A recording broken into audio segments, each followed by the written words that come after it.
Good morning everybody. This is Aksar Fatima. Here we are to deal with our second unit, that is the second unit for our subject renewable energy technologies. So renewable energy technologies second unit is solar radiation and its measurements and solar energy collector, that is energy from solar.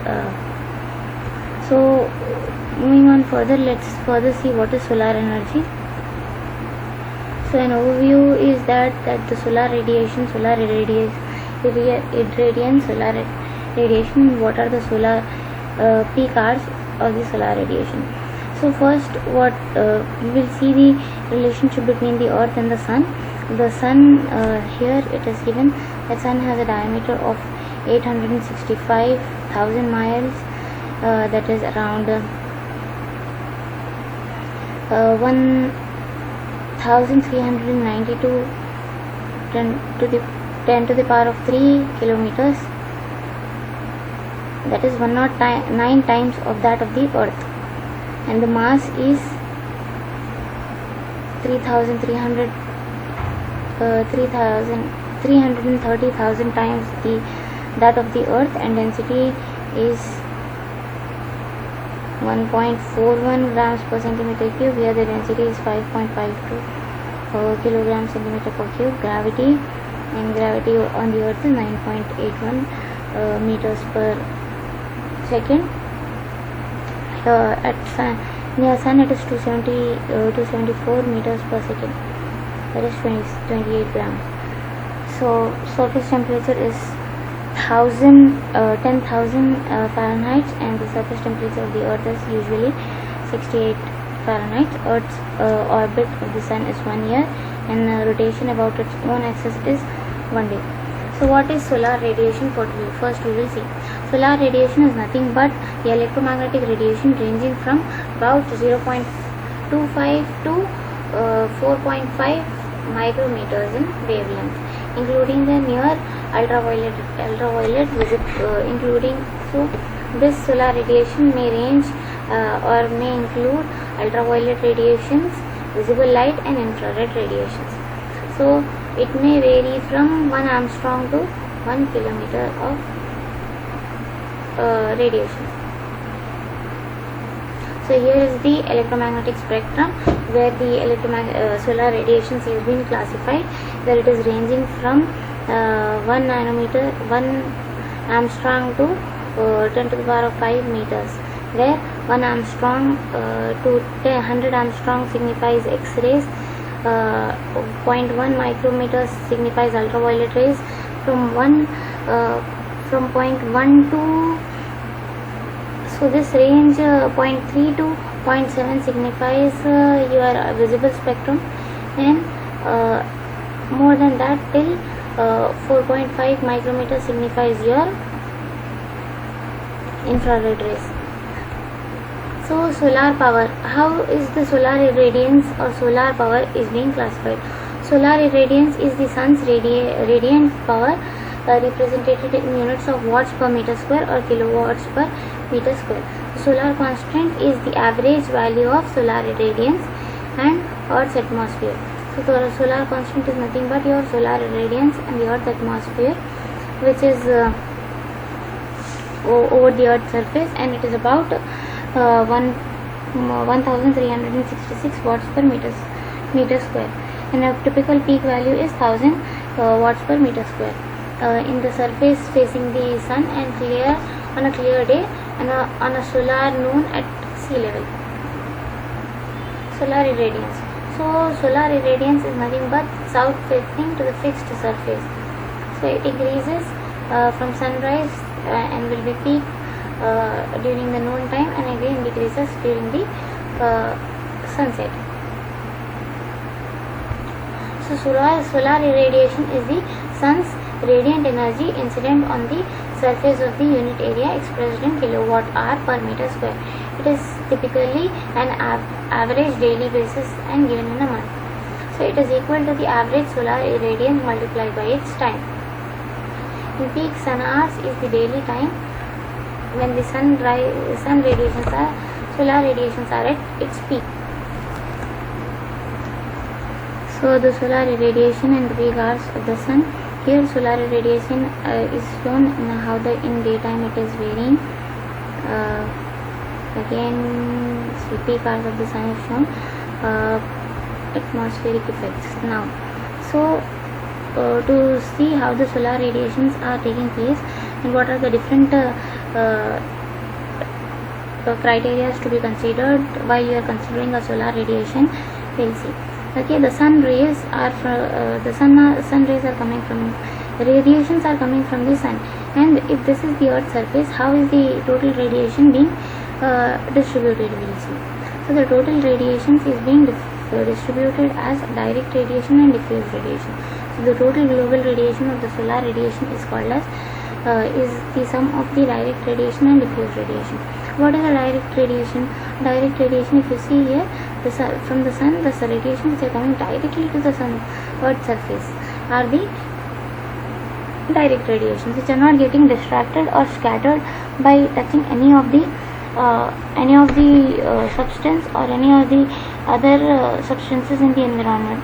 And if you see here, some of the radiations are getting from the outer limit of the atmosphere, they are getting reflected back to the environment. So back and now here some radiations are coming and getting reflected. Some are getting reflected by the cloud, some are getting diffused by the cloud. So and some are getting diffused by the other atmospheric particles present in the atmosphere. So those are called as the atmospheric absorption, scattering and reflection. So those by atmospheric absorption, scattering and reflection, the one which are getting reaching the earth's surface are known as the diffused radiations. So they are getting diffused, either they are getting diffused by the atmospheric absorption, or they are getting scattered, or they are getting reflected by the atmosphere, and those are called as the diffused radiations.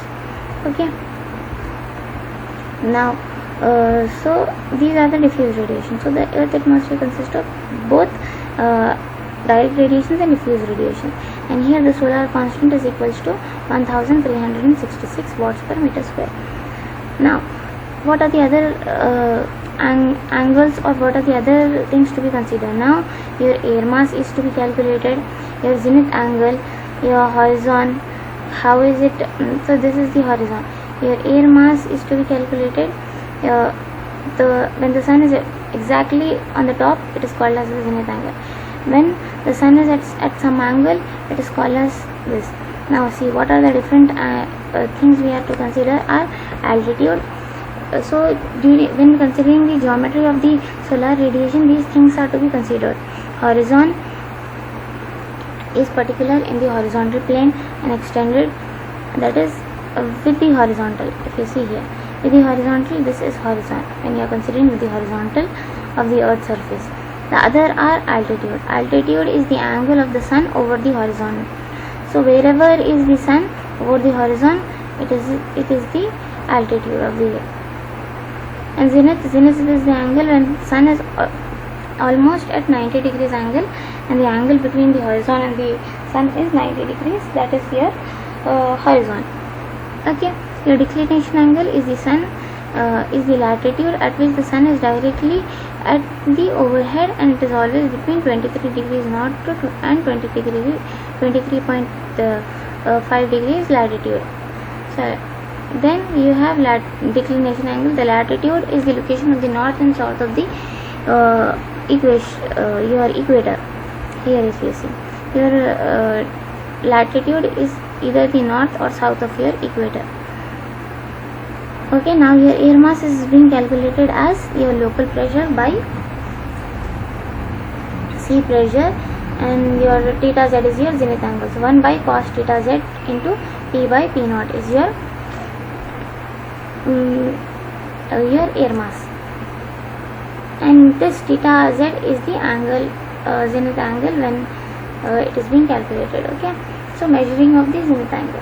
So how will you measure the altitude angle and the zenith angle? We'll see. Okay, length of the shadow. So if you have a shadow, its length is being taken here. If the sun is at this side, the shadow might be getting reflected over this side. The basic rules of trigonometry from trigonometry we'll see. So the length of the shadow by length of the ruler. So that will give you your tan theta z, and theta z is the arc of I by h. Okay. Similarly, here altitude angle is measured by arc of tan h by t, the other side. Okay. So this is just a data which is not actually required.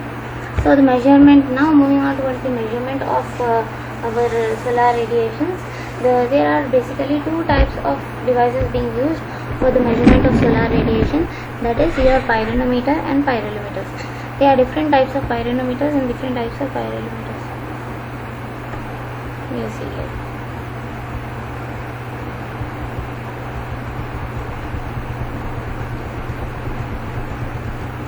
So pyranometer is a device that is used for global solar radiation measurements, while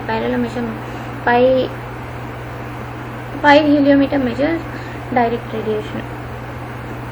Pyranometer comprises of thermopile with a black coating which absorbs all the solar radiation in the glass dome, whereas pyrheliometer is works on the similar principle, but it has a solar tracker and keeps the device directly aimed to the sun for the duration of the measurement being taken. Okay. So if you see here is a typical pyranometer with so it is a black structure. It has a glass dome, a guard plate over here. If you see a guard plate, it has the structure. It has 3 layer lying arrows and mounting plate, and guarded bolts and platforms. It is guarded with the bolts, and it has a platform on which it is being placed. So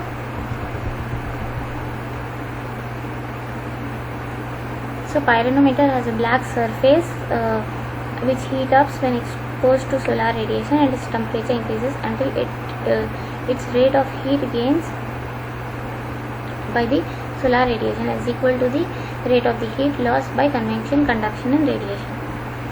Okay, while the cold junctions are located in the other areas where the EMF is being varied to 0 to 1000 megavolts. Okay. Yes, so it is of the diameter of 25 millimeters and is coated with a special black liquid having high absorptivity of solar wavelength regions, 2 concentric hemispheres, 30 and 50 mm here. 30 and 50 mm, it will have each of diameter and an optical glass having excellent transition characteristics, and it has an accuracy of about plus or minus 20 plus or minus 2%. Okay, that is for solar collectors. Pyranometer. Now pyranometers are measure direct solar radiation, so it focuses the sun. The instrument has a direct track on the sun. Wherever it goes, it measures it.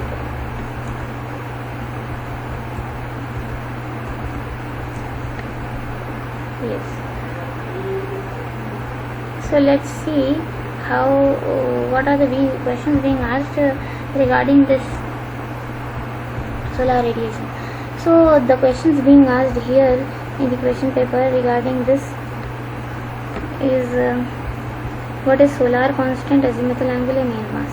So if you see here, solar constant is the direct solar constant is the rate at which the energy is received from the sun on a unit area perpendicular to the rays of the sun at mean distance of the earth from the sun. Based on experimental investigation, solar constant is equals to 1367 watts per meter square or 1366 watts per meter square. It doesn't matter. Okay. The other one was so these are the other one. The direct radiation, diffuse radiation, and direct radiation are the one which are coming from the sun directly on the earth's surface without being restricted, are known as beam radiation or direct radiation.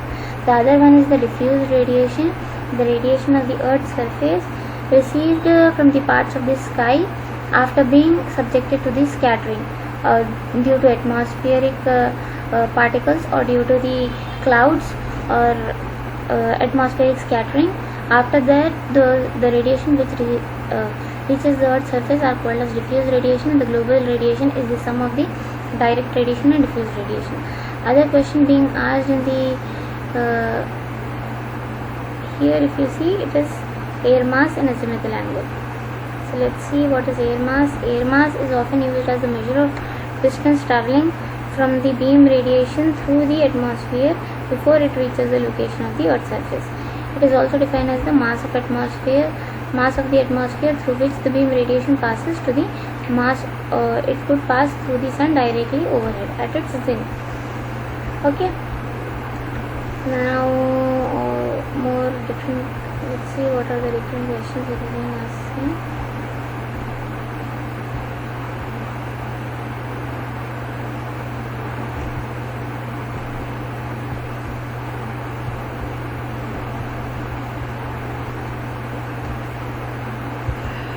So define the solar collectors.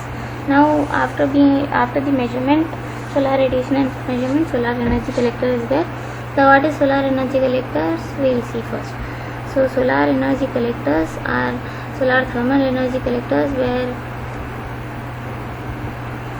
solar thermal collectors will be there, where the collectors are being classified as non-concentrated type and concentrated type collectors. The non-concentrated type collectors are liquid flat plate collectors, whereas concentrated type collectors are different. Yes, here if you see, concentrative type collectors are being classified as focus type, point type and non-focus type. In focus type you have cylindrical, parabolic concentrator, fixed mirror solar concentrator and linear Fresnel lens concentrator. Point type, parabolic dish collector, hemispheric bowl mirror collector and circular Fresnel lens and central tower. And non-focus type is this parabolic, compound parabolic. So the most commonly used are cylindrical, parabolic, fixed mirror and linear Fresnel, parabolic dish collector and compound parabolic concentrated type collector. These are the most commonly used collectors. The performance indices of selecting a collector is based on these three: collector efficiency, concentration ratio and temperature range. Collector efficiency is the ratio of the energy actually absorbed and transferred to the heat transport fluid by the collector to the energy incident on the collector.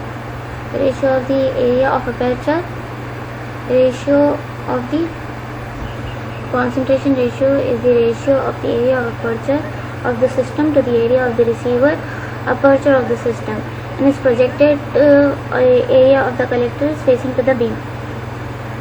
And temperature range is the range of the temperature in which the heat transport fluid is being heated up by the collector. Okay, so non-concentrating type collectors, these are the properties of a non-concentrative type collector. It must absorb maximum radiation